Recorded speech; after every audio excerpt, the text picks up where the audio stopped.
ঘরে থাকা সামান্য পরিমাণের উপকরণ দিয়ে আজকে আপনাদের সাথে শেয়ার করব রেস্টুরেন্ট স্টাইলে চাইনিজ প্লেটার। আসসালামু আলাইকুম ওয়া রাহমাতুল্লাহ। আশা করি সবাই ভালো আছেন। কালকে আমার খুবই ক্রেভিং উঠতেছিল চাইনিজ প্লেটার খাওয়ার জন্য, বাট ঘরে তেমন কিছুই ছিল না, শুধু এই কয়েকটা উইংস ছিল। তো এই সামান্য পরিমাণের কয়েকটা উইংস দিয়ে আজকে আপনাদের সাথে শেয়ার করব চাইনিজ প্লেটার। প্রথমে আমি এখানে সবগুলো উইংস ভালো করে ধুয়ে নিব। তারপর যেই উইংসগুলো দিয়ে আমি চিলি উইংস তৈরি করব, ওই উইংসগুলো আমি মাছ দিয়ে কেটে নিতেছি। এখানে কাটা সবগুলো উইংস দিয়ে আমি চিলি উইংস রান্না করব, আর বাকি যে আস্ত উইংসগুলো রয়েছে ওগুলো শুধু আমি আস্তই ফ্রাই করে নিব।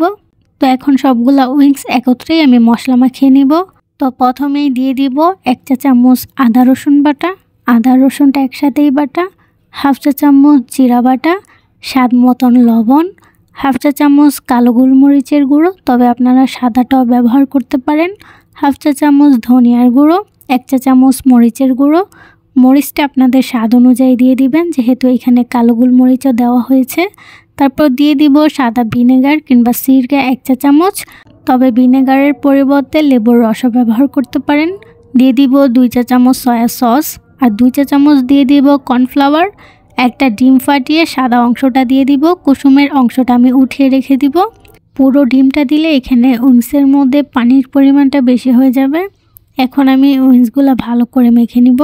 এখানে যদি আপনাদের মনে হয় উইংসের মধ্যে বেশি পরিমাণের পানি হয়ে গিয়েছে, তাহলে একটু কর্নফ্লাওয়ার দিয়ে ভালো করে মেখে নেবেন।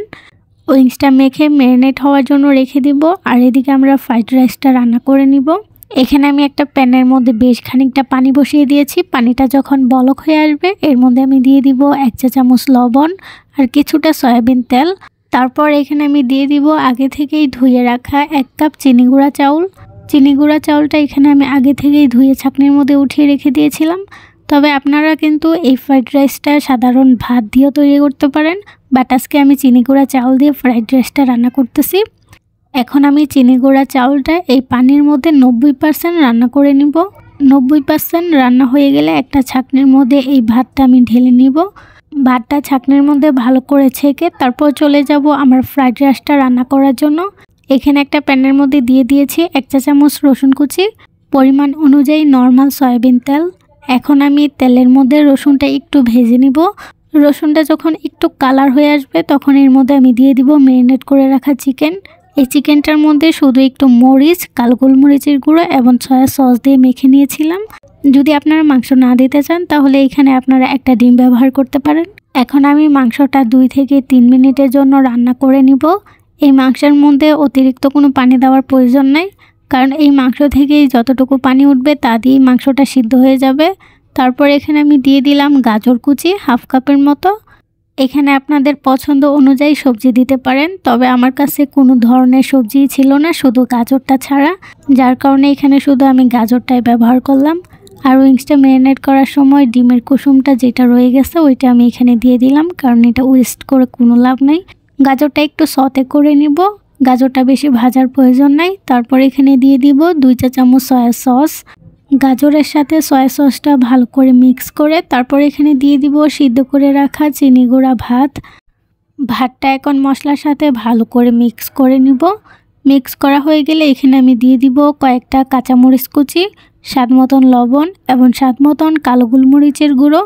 সবগুলো উপকরণ দিয়ে ভাতটা আমি 5 থেকে 6 মিনিটের জন্য ভেজে নিব। তাহলেই আমাদের চিকেন ফ্রাইড রাইসটা রান্না করা হয়ে যাবে। এখন আমরা চলে যাব চিলি উইংসটা রান্না করার জন্য। তো এখানে আমি প্যানের মধ্যে বেশ খানিকটা তেল দিয়ে দিয়েছি। প্রথমে আমরা উইংসগুলো এখানে ভেজে নিব। একটা একটা উইংস দিয়ে এখানে আমি উইংসগুলো ভেজে নিব। উইংসগুলো একটু ব্রাউন কালার হয়ে গেলে উইংসগুলো উল্টিয়ে দিব। 2 দিক দিয়ে উইংসগুলো ব্রাউন ব্রাউন কালার চলে আসলে যেই উইংসগুলো দিয়ে আমি চিলি উইংস রান্না করব, ওই উইংসগুলো নামিয়ে রেখে দিব। আর যেই উইংসগুলো শুধুই ডিপ ফ্রাই করব, ওগুলো আরেকটু ডিপ ফ্রাই করে তারপর নামিয়ে নিব। এভাবে আমি এখানে সবগুলো উইংস ভেজে নিয়েছি। তারপর তেলটা একটু কমিয়ে প্যানের মধ্যে পরিমাণ অনুযায়ী তেল নিয়ে নিব। তার মধ্যে দিয়ে দিব 1 চা চামচ রসুন কুচি। রসুনটা একটু লাল করে ভেজে নিব। রসুনটা ব্রাউন কালার হয়ে আসলে এর মধ্যে আমি দিয়ে দিব কিউব করে কাটা পেঁয়াজ, দিয়ে দিব কয়েকটা কিউব করে কাটা গাজর। আপনাদের পছন্দ অনুযায়ী এখানে আপনারা সবজি ব্যবহার করতে পারবেন। যেমন ক্যাপসিকাম, বরবটি কিংবা আপনাদের পছন্দ অনুযায়ী সবজি। এখন পেঁয়াজ আর গাজরটা একটু সতে করে নিব, যেহেতু এটা পরবর্তীতেও রান্না করব, যার কারণে বেশি ভাজা লাগবে না। তারপরে এর মধ্যে দিয়ে দিব হাফ চা চামচ কালো গোলমরিচের গুঁড়ো, 2 চা চামচ চিলি সস, 2 চা চামচ টমেটো কেচাপ। এগুলা দিয়ে এখন আমি সবগুলো উপকরণ একসাথে ভালো করে মিক্স করে নিব। তারপরে এখানে দিয়ে দিব ভেজে রাখা উইংসগুলো দিয়ে সবগুলো মশলা একত্রে ভালো করে মিক্স করে নিব। মিক্স করা হয়ে গেলে এখানে আমি দিয়ে দিব পরিমাণ অনুযায়ী পানিটা আপনারা কতটুকু গ্রেভি রাখবেন সেই অনুযায়ী পানিটা এখানে দিয়ে দিবেন। তারপর এর মধ্যে আমি দিয়ে দিব পরিমাণ অনুযায়ী লবণটা আপনারা চেক করে তারপর দিবেন, যেহেতু এই মশলার মধ্যে অনেকগুলোর মধ্যেই কিন্তু লবণ থাকে। তারপরে এটা ঢাকনা দিয়ে ঢেকে আমি উইংসটা 5 থেকে 7 মিনিটের জন্য রান্না করে নিব।